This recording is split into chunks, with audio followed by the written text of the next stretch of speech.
সালামু আলাইকুম প্রিয় বন্ধুরা, আজকে এক টুকরা কাঠ এবং এক টুকরা লোহা নিয়ে আসলাম তোমাদেরকে একটা এক্সাম্পল দেখানোর জন্য।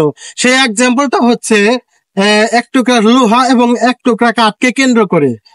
সেটা হচ্ছে সঙ্গ দোষে লোহা বাসে। আসলে সেটা আমরা প্র্যাকটিক্যালি দেখানোর চেষ্টা করব। বন্ধুরা, ভিডিওটা যদি তোমরা না টেনে পুরোপুরি দেখো অনেক কিছু শিখতে এবং জানতে পারবে। যদি তোমরা ভিডিওটা স্কিপ করে দেখো তাহলে কিন্তু অনেক কিছু মিস করবে। তো বন্ধুরা দেখো, আমি দেখাতে চলেছি। এই বন্ধুরা দেখতে পাচ্ছ এক টুকরা লোহা। এই লোহাটা দেখো, আমি লোহাটা ছেড়ে দিচ্ছি, লোহাটা কিন্তু তলিয়ে যাচ্ছে। সবাই জানে যে এই লোহার গতি হচ্ছে পানির উপর ছেড়ে দিলে সে ডুবে যাবে। কিন্তু এই কাঠটা কিন্তু আমি যে রেখে দিলাম ভেসে আছে। এই কাঠটা গতি হচ্ছে যে আমি তলিয়ে ধরলাম কিন্তু তারপরে তলাইলো না, উপরে ভেসে উঠছে। কারণ এই কাঠের গতি হচ্ছে উপরে ভেসে থাকা। তো বন্ধুরা, আমি যেটা বলতে চাচ্ছি সেটা হচ্ছে সঙ্গ দোষে লোহা বাসে। বন্ধুরা এই দেখো, এটা হচ্ছে সঙ্গ। একটা লোহা ডুবে যায়, তারপরেও এই কাঠটা যেহেতু বেঁচে থাকে, এই কাঠের উপরে এই লোহাটা রাখার কারণে কিন্তু এই লোহাটা এই কাঠের উপরে ভেসে আছে। তো বন্ধুরা একটা কথা বলছি যে সঙ্গ দোষে লোহা বাসে। তো বন্ধুরা আমি এটা দেখানোর চেষ্টা করলাম, আর জ্ঞানীদের জন্য কিন্তু ইশারায় যথেষ্ট। বন্ধুরা আশা করি জ্ঞানীরা বুঝতে পারছো যে সঙ্গ দোষে লোহা বাসে।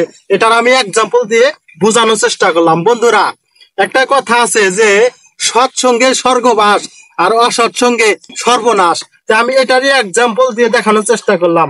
বন্ধুরা সৎসঙ্গে স্বর্গবাস এবং অসৎসঙ্গে যে সর্বনাশ, এই প্রসঙ্গে একটি আল্লাহ রাসূলের হাদিস আছে। সেটা হচ্ছে আমাদের নবী মুহাম্মদ সাল্লাল্লাহু আলাইহি ওয়াসাল্লাম বলেন, সৎসঙ্গ এবং অসৎসঙ্গ।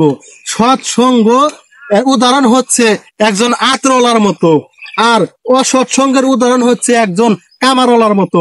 সৎসঙ্গের উদাহরণ যেহেতু আতরওয়ালার সাথে আল্লাহ রাসূল উদাহরণ দিতে গিয়ে এভাবেই বলেন যে তুমি যদি একজন সৎ বন্ধু নির্ধারণ করো, আর সেই সৎ বন্ধু যদি আতরওয়ালা হয়, তাহলে কিন্তু সেই ব্যক্তি তোমাকে আতর এমনিতেই দিয়ে দিতে পারে।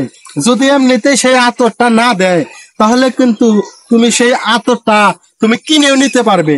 আর যদি এমনিতেও না দেয়, তুমি যদি টাকাটা কিনেও না নিতে পারো, তাহলে সেই আতর ঘ্রাণ কিন্তু তোমাকে থেকে রক্ষা করতে পারবে না। সেই ঘ্রাণ কিন্তু ঠিকই তুমি পেয়ে যাবে। তো বন্ধুরা আশা করি বুঝতে পেরেছো। সৎসঙ্গের উদাহরণ হচ্ছে কামারওয়ালার মতো। তুমি যদি কামারের দোকানে যাও, তাহলে সেই কামারওয়ালার আগুন অর্থাৎ অঙ্গার অথবা ধোঁয়া, সেই ধোঁয়ার থেকে তুমি কিন্তু রেহাই পাবে না। অথবা সেই অঙ্গার এসে তোমাকে জ্বালিয়ে দিতে পারে, তোমার কাপড় চোপড় জ্বালিয়ে দিতে পারে। তো বন্ধুরা সেই কামারের কাছে গিয়ে তুমি ধোঁয়ার থেকে রক্ষা পাবে না। যেমন তুমি অসৎ বন্ধুর সাথে যদি বন্ধুত্ব করো, তার খারাপ প্রতিক্রিয়ার থেকে রক্ষা পাবে না। তেমন তুমি আতরওয়ালার সাথে যদি বন্ধুত্ব করো, তাহলে তোমার আতর যদি না কিনে নিতে পারো, তার আতর, এবং তোমাকে যদি এমনিতেই না দেয়, তাহলে তুমি সেই আতরের ঘ্রাণ যেমন সে রক্ষা করতে পারবে না।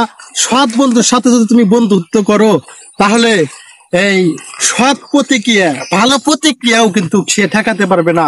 তোমার মধ্যে ভালো প্রতিক্রিয়া আসবেই।